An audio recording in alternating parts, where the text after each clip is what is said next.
तर सरपंच संतोष देशमुख हत्येला 1 वर्ष पूर्ण झाले। याबाबत आमदार सुरेश धस यांच्यासोबत बातचीत केली आहे। आमचे प्रतिनिधी कुणाल बोहिटे यांनी पाहूयात।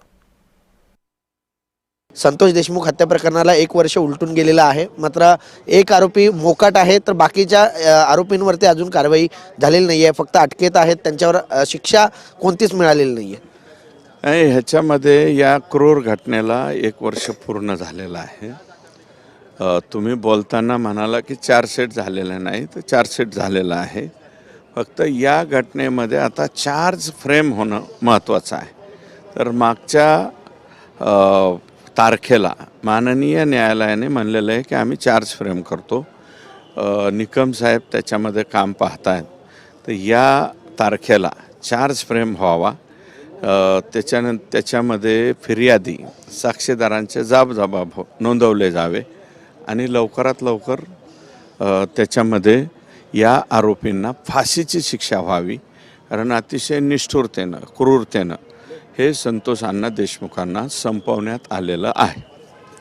सर, पण एकीकडे हे प्रकरण असताना दुसरीकडे जरांगे पाटलांनी आरोप केलेला आहे थेट धनंजय मुंडेंवरती की 2 कोटी घेऊन मला मारण्याचा कट जो आहे तो शिजवला जातो। हे कोणी सांगितलंय? ज्या म्हणजे याच्यामध्ये जे आरोपी त्यांनीच जाऊन त्या ठिकाणी सांगितलेलं आहे आणि SP जालना हे त्या घटनेचा तपास करतायत। 2 आरोपी अटक झालेले आहेत।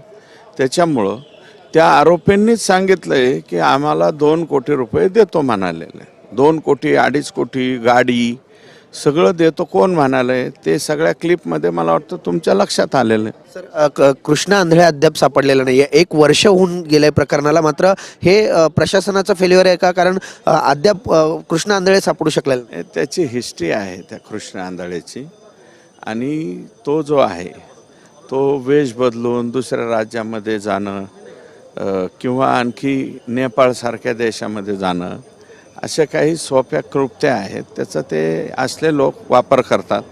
परंतु गुजर साहेबांशी माझं बोलणं झालं, ते म्हणाले की आमची CID पूर्णपणे त्याच्यावरती वाच ठेवून आहे आणि तोही लवकरात लवकर अटक होईल।